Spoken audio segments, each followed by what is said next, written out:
पहला क्वेश्चन है, घोंघे के गतिशील शुक्राणु कहलाते हैं। 4 ऑप्शन दिए गए हैं, जल्दी से सोचिए और बताइए कि घोंघे के गतिशील वाले शुक्राणु इसमें कौन से हैं। ये क्वेश्चन पीजीटी 2009 में पूछा गया और इसके बाद टीजीटी में 2013 में पूछा गया।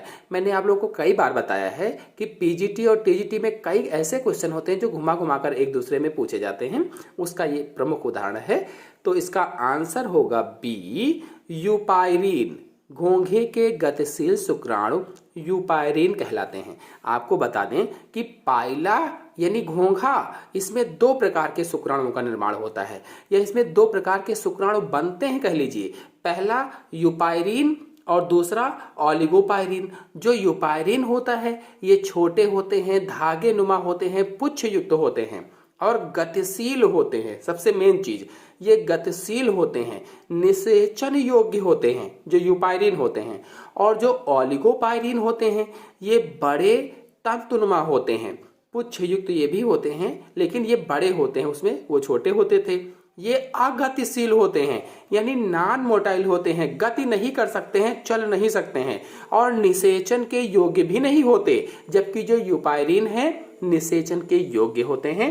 नेक्स्ट क्वेश्चन है, ओलिगोपाइरिन शुक्राणु पाए जाते हैं किसमें? तो अभी मैंने आपको बताया कि जो पाइला होता है इसमें 2 प्रकार के शुक्राणु पाए जाते हैं, यूपाइरिन, ओलिगोपाइरिन। तो इसमें आंसर कौन सा सही होगा? पाइला में ओलिगोपाइरिन शुक्राणु पाए जाते हैं, बी वाला। नेक्स्ट क्वेश्चन है, पाइला में वायु श्वसन होता है किसमें या किसके द्वारा? 4 ऑप्शन दिए गए हैं। पीजीटी 2016 में क्वेश्चन पूछा गया था कि पाइला में वायु श्वसन होता है। आंसर सही होगा पहला, फुफ्फुसीय कोश में। आपको बता दें कि पाइला अथवा इसी को घोंघा कहा जाता है, ये एक मोलस्क है। यह जल और थल यानी जल और भूमि दोनों पर रहने के लिए अनुकूलित होता है और जल में गिल के द्वारा श्वसन करता है, जबकि अगर भूमि पर होता है तो फुफ्फुसीय कोश के द्वारा श्वसन करता है। नेक्स्ट क्वेश्चन है, रेड्यूला है। रेड्यूला क्या है? 4 ऑप्शन दिए गए हैं, इसमें से ऑप्शन सही होगा पहला, पाचन अंग पाइला का। यानी रेड्यूला क्या है? पाइला अथवा घोंघा का पाचन अंग होता है रेड्यूला। आपको बता दें कि रेड्यूला मोलस्का संघ के बहुत से जंतुओं जैसे पाइला आदि में पाचन तंत्र या डाइजेस्टिव सिस्टम का महत्वपूर्ण अंग होता है, जो भोजन को चबाने में सहायता करता है। नेक्स्ट क्वेश्चन है, मोलस्का में श्वसन वर्णक होता है। श्वसन वर्णक का नाम बताना है। 4 ऑप्शन दिए गए हैं, इसमें से ऑप्शन सही होगा सी, हीमोसाइनिन। मोलस्का में श्वसन वर्णक क्या होगा?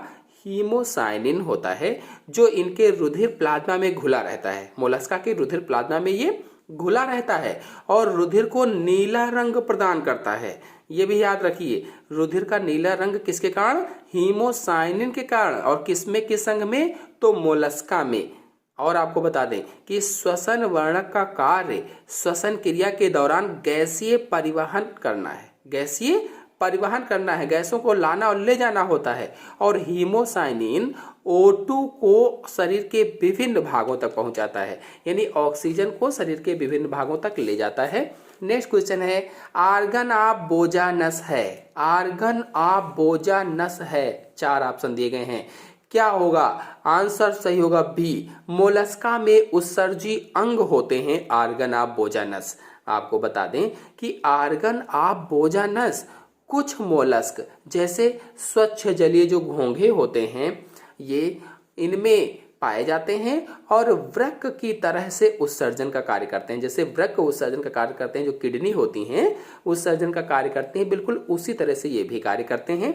नेक्स्ट क्वेश्चन है, मोती उत्पन्न करने वाली भारतीय प्रजाति है।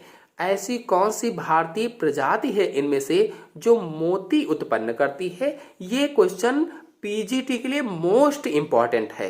3 बार अब तक की पूछा गया, 2005 में, फिर 2010 में और फिर 2013 में। लगातार कुछ कुछ सालों के बाद ही क्वेश्चन आता रहा है। इंपॉर्टेंट क्वेश्चन है, मोती उत्पन्न करने वाली भारतीय प्रजाति का नाम बताना है। आंसर सही होगा डी, पिंकटेडा बुल्गेरिस।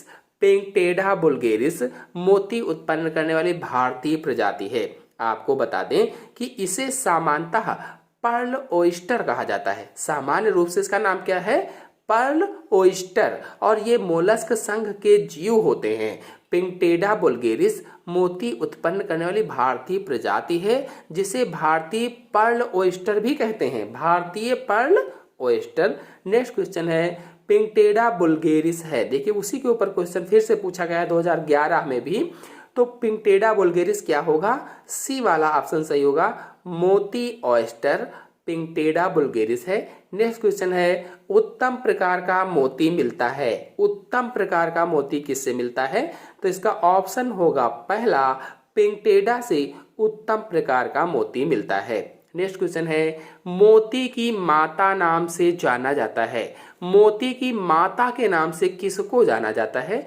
आंसर सही होगा सी, नेक्रे को। नेक्रे एक प्रकार का रासायनिक पदार्थ होता है जो कुछ मोती उत्पादन करने वाले मोलस्क, जैसे कौन कौन से? पिंकटेडा वुल्गेरिस को ही ले लीजिए। तो ये जो पिंकटेडा वुल्गेरिस होता है, इसके चारों तरफ एक पदार्थ स्रावित होता है और वही बाद में मोती के रूप में परिवर्तित हो जाता है। नेक्रे को ही, उसी को ही मोती की माता के नाम से जाना जाता है। नेक्स्ट क्वेश्चन है, रेडुला के एक पंक्ति में कितने दांत होते हैं? रेडुला के एक पंक्ति में दांतों की संख्या बतानी है। आंसर सही होगा बी, 7 दांत होते हैं। आपको बता दें कि मोलस्का संघ के अधिकांश जंतुओं, जैसे पाइला को ले लीजिए, तो इसके मुख गुहा में काइटिन की बनी संरचनाएं होती हैं, उन्हें ही रेडुला कहा जाता है और ये भोजन को चबाने में सहायता करती हैं। नेक्स्ट क्वेश्चन है, यूनियो का ग्लाचिडियम लार्वा।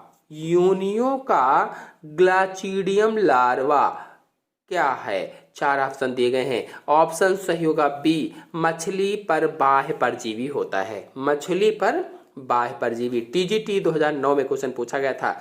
यूनियो का ग्लाचिडियम लार्वा स्वतंत्र रूप से ना तो तैर सकता है, ना ही भोजन ग्रहण कर सकता है। इन्हें विकसित होने के लिए या जीवित रहने के लिए कह लीजिए, ताजे जल में रहने वाली मछली की आवश्यकता पड़ती है, जिस पर ये बाह्य परजीवी के रूप में रहते हैं और उन्हीं से पोषण प्राप्त करते हैं। ये कायांतरण के पश्चात वयस्क में रूपांतरित भी हो जाते हैं। नेक्स्ट क्वेश्चन है, कौन सा सर्वाधिक आदिम मोलस्क है? सर्वाधिक आदिम मोलस्क का नाम बताना है। टीजीटी 2005 में क्वेश्चन पूछा गया था। इसका आंसर होगा सी, नियोपिलाइना। नियोपिलाइना आदिम मोलस्क है। आपको बता दें कि नियोपिलाइना एक जीवित जीवाश्म है, लिविंग फोसाइल है और यह एनिलिडा तथा मोलस्क के बीच संयोजी कड़ी माना जाता है, कनेक्टिंग लिंक माना जाता है। किनके बीच? एनिलिडा और मोलस्क के बीच। किसको माना जाता है? नियोपिलाइना को माना जाता है, क्योंकि इसमें दोनों समूहों के लक्षण पाए जाते हैं, इसलिए इसको कनेक्टिंग लिंक दोनों की कहते हैं। और यह सबसे आदिम या प्राचीन मोलस्क होता है। इसके शरीर पर मेटल एवं गुंबदनुमा कवच पाया जाता है।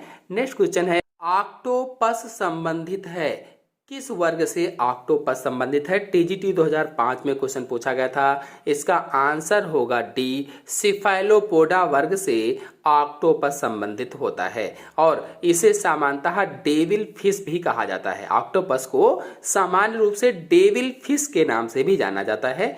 नेक्स्ट क्वेश्चन है, परिवर्धन के दौरान टार्सन होता है। परिवर्धन के दौरान टार्सन होता है बताना। 4 ऑप्शन दिए गए हैं। इसका आंसर सही होगा ए, पाइला में परिवर्धन के दौरान टार्सन होता है। नेक्स्ट क्वेश्चन है, सिफाइलोपोडा जानवरों का एक वर्ग है जिनमें, सिफाइलोपोडा जानवरों का एक वर्ग है जिनमें क्या होता है? आंसर सही होगा सी, पैर स्थित होता है सिर पर। पैर कहाँ होता है? सिर पर स्थित होता है। तो सिफाइलोपोडा मोलस्क संघ का एक वर्ग है और इन जंतुओं में जो पैर होते हैं, जो फुट होते हैं, वो सिर के चारों ओर उपस्थित होते हैं। नेक्स्ट क्वेश्चन है, ओइस्टर में मोती किसके चारों ओर बनते हैं? जो ओइस्टर होता है इसमें मोती किसके चारों ओर बनते हैं? आंसर सही होगा डी, किसी बाहरी वस्तु के चारों ओर ओइस्टर की त्वचा में धंसती है। आप लोगों को बता दें कि ओइस्टर द्वारा सबसे अच्छे प्रकार का मोती बनता है जब कोई बाहरी वस्तु जैसे सिलिका इसकी त्वचा में खोल तथा मेटल के बीच धंस जाती है, तो त्वचा द्वारा विशेष प्रकार का श्रावण इसके चारों तरफ होने लगता है और कुछ वर्षों पश्चात इससे मोती का निर्माण हो जाता है। नेक्स्ट क्वेश्चन है, मोती श्रावण है, मोती श्रावण क्या है? मुंह का, मेटल का, वृक्क का, इनमें से कोई नहीं। तो इसका आंसर होगा बी, मेटल का श्रावण होता है। नेक्स्ट क्वेश्चन है, पाइला ग्लोबोसा के उपवर्ग को पहचानिए। इनमें से पाइला ग्लोबोसा के उपवर्ग को पहचानना है। आंसर सही होगा सी, प्रोसोब्रैंकिया। प्रोसोब्रैंकिया पाइला ग्लोबोसा का उपवर्ग होता है और यह मोलस्का संघ का प्राणी है। नेक्स्ट क्वेश्चन है, टेनिडियम एक श्वसन अंग है। किसमें? टेनिडियम किसमें श्वसन अंग होते हैं? बता दें कि टेनिडियम पाइला ग्लोबोसा में श्वसन अंग होते हैं और टेनिडियम एक प्रकार के जो श्वसन अंग हैं ये मोलस्का संघ के जंतुओं में पाए जाते हैं। नेक्स्ट क्वेश्चन है, निम्न में से कौन सा जंतु बायोलुमिनिसेंट है? बायोलुमिनिसेंट कौन सा जंतु है? आंसर सही होगा बी, कटल फिश बायोलुमिनिसेंट है। ऐसे जंतु या जीव जो प्रकाश उत्सर्जित करते हैं बायोलुमिनिसेंट कहलाते हैं। किसे कहा जाता है बायोलुमिनिसेंट? ऐसे जीव या जंतु जो प्रकाश उत्पन्न करते हैं या उत्सर्जित करते हैं उन्हें ही बायोलुमिनिसेंट कहा जाता है और कैटल फिश जो होता है वो ऐसा ही जानवर होता है। नेक्स्ट क्वेश्चन है, मोलस्क पुनर्जनित कर सकते हैं। मोलस्क जो होते हैं ये क्या पुनर्जनित कर सकते हैं? नेत्र, पैर, सिर के अंश, उपर्युक्त सभी। आंसर सही होगा डी, उपर्युक्त सभी।